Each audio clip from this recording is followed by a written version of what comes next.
26 नवंबर 2008 की रात करीब 8 बजे मुंबई की रफ्तार भरी जिंदगी अचानक से थम गई। देश की फाइनेंशियल कैपिटल पर टेररिस्ट अटैक शुरू हो गया था।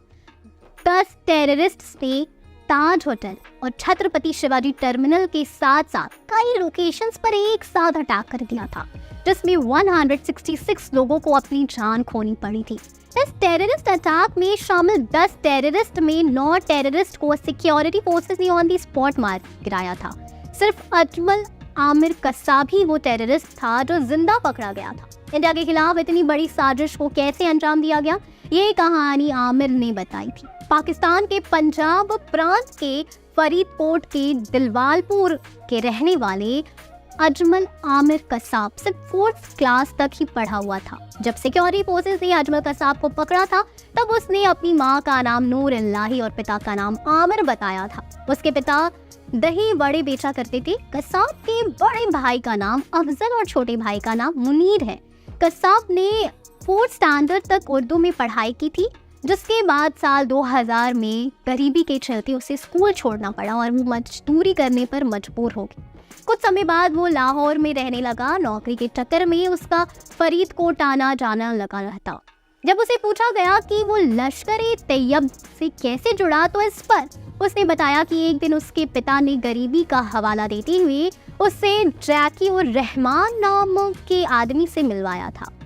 रहमान ने आगे उसे आतंकी ट्रेनिंग के लिए भेज दिया। उसे यकीन दिलाया गया था कि इस काम में खतरा है, लेकिन इससे उसके परिवार को बहुत सारे पैसे और इज्जत मिलेंगी। अजमल कसाब की आतंकी ट्रेनिंग दिसंबर 2007 में शुरू हुई थी। कसाब को मनसेरा के बेतल गांव में करीब 25 और लड़कों के साथ 3 महीने तक ट्रेनिंग दी गई थी। ट्रेनिंग कंप्लीट करने के बाद और मुंबई अटैक से 1 महीने पहले कसाब को इस ऑपरेशन के इंचार्ज अबू इस्माइल से मिलवाया गया था। कसाब आगे बताता है कि अबू इस्माइल ने उससे कहा था कि अब मौका आ गया है तुम्हारी आजमाइश करने का। मुंबई अटैक पर जाने से पहले उन्हें सीडी भी दिखाई गई, जिसमें उन्हें सभी टारगेट की जानकारी दी गई थी। मुंबई में दहशत फैलाने वाले कसाब से जब जिहाद के बारे में पूछा गया था, तो उसने कहा कि मुझे पता नहीं जिहाद क्या होता है, मगर वो यानी उसके हैंडलर्स कहते हैं कि जिहाद का मतलब जन्नत होता है। कसाब आगे कहता है कि उसने ये सब सिर्फ पैसों के लिए किया था। जब उससे पूछा गया कि उसे टेररिस्ट अटैक करने के कितने पैसे दिए गए थे, तो वो जवाब देता है कि मुझे पता नहीं, लेकिन मेरे पिता को लाखों के हिसाब से पैसे दिए गए होंगे। हालांकि कसाब को भी इस बात का शक था कि उसके पिता को कोई पैसा ना मिला हो। इस टेररिस्ट अटैक के 10 टेररिस्ट अजीजाबाद के पास कासम गांव से समुंदर के रास्ते टेररिस्ट अटैक को अंजाम देने की मिशन पर निकले थे। एक बोट की मदद से वो सब मुंबई पहुंचते हैं और फिर 2-2 के ग्रुप में डिवाइड हो जाते हैं। कसाब के साथ इस्माइल नाम का दूसरा टेररिस्ट भी था। दोनों छत्रपति शिवाजी टर्मिनस के लिए ऑटो लेते हैं। कसाब बताता है कि हर एक टेररिस्ट के पास 8 ग्रेनेड, एक AK-47 राइफल और कई सारी मैगजीन्स थी।